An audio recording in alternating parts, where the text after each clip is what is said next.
Hard to follow that, but I'm just seeing some of the things I'm going to say, the face I just saw on there, some of the grimaces and the mischief and the sternness. The last time I saw June was last fall when we were out here. And if you can picture the house, she's coming out of the kitchen toward the living room with her walker and going like this. And I step in front and say, she looks at me, beep, beep, beep. I step in front again. And she says, what do you want? I said, you're going too fast. Do you have a license to drive that? And she looks at me somewhat sternly and says, I don't need a license to drive this contraption. I'm more than capable. And Mark Strike, if you don't get out of my road, your mother-in-law is going to run right over you. I moved. Okay.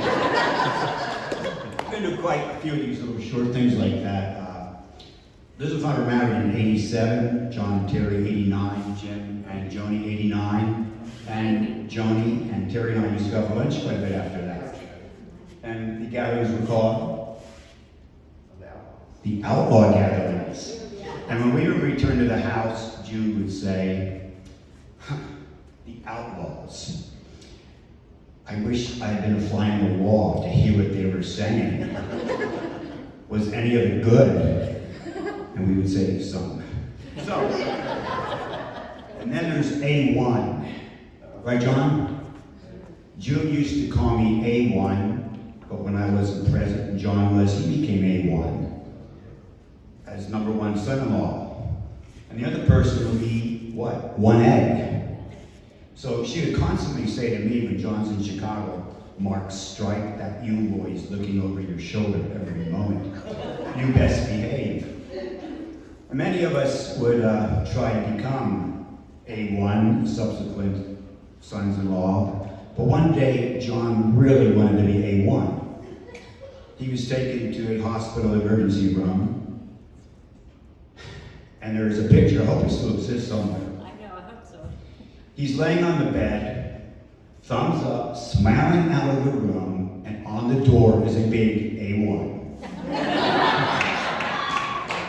So, I'm going to move on a bit more. I mean, I have quite a few short ones. We could do this all night. We've got too much time left. But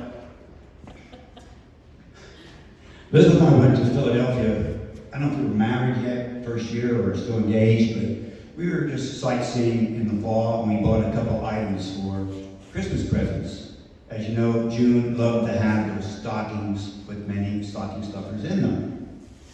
And in Philadelphia, I saw this one store, and they were beautiful handcraft soaps in all types of shapes and figures. So we bought one for every member of the family. So Christmas morning, June's there, pulls this lovely brown butterfly out of her stocking. And she looks at it, oh, how lovely, who bought this for me? And before I could say anything, she must have been thinking it was a product from another Pennsylvania city known as Hershey.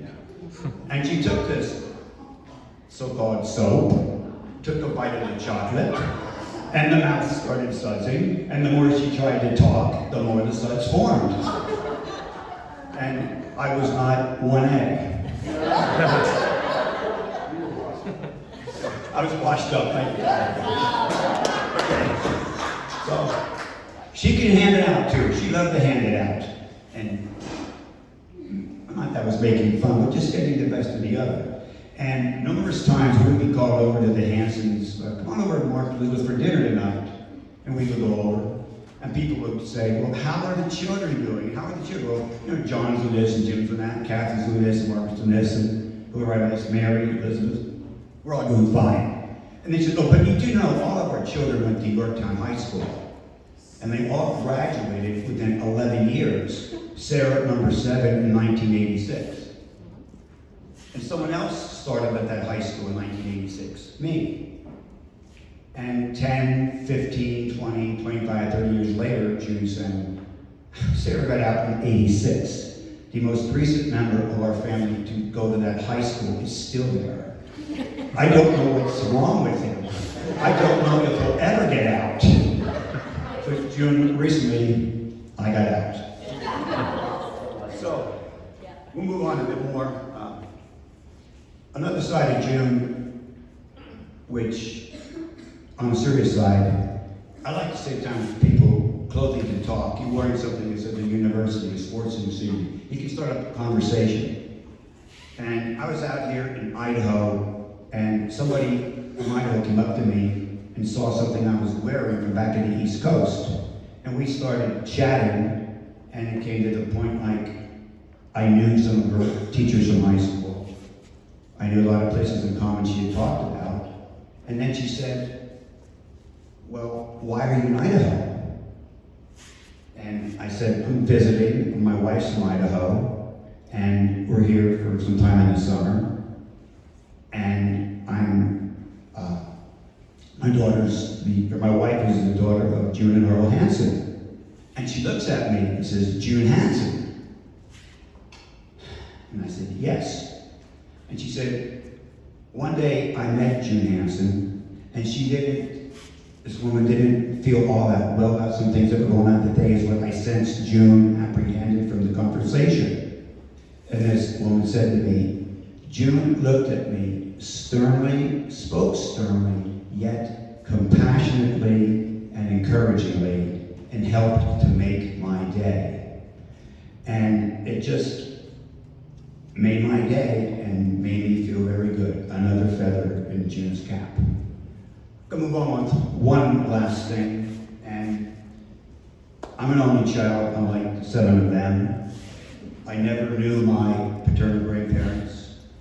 My maternal grandparents, my Nana died on New Year's Eve.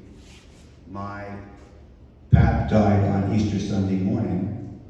And my mom died on my dad's birthday, which also happened to be Orville's birthday and my dog's birthday.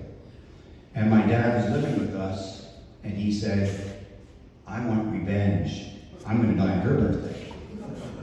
February came and he didn't, and then he said, I'll wait till March, St. Patrick's Day. I'll be up there with my wife. You guys can celebrate I'm gone. He had a good sense of humor like that, but moving on, he didn't die then. He said, April Fool's is coming, maybe over Easter. He still didn't pass, and he passed eventually.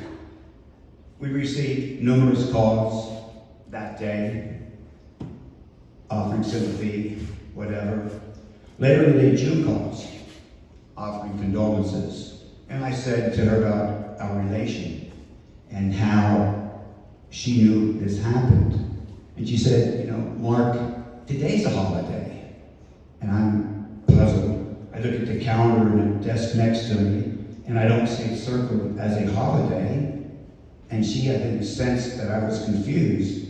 And she said, Mark, with her faith, she knew what day it was. It was Ascension Day. And she said, what a day for your dad to pass. He's now up with your mom. So June was aware, and she may have been an outstanding actress, but she also had major roles in the lives of other people. So while I'm up, don't laugh, okay. A few more things, and then I'm done.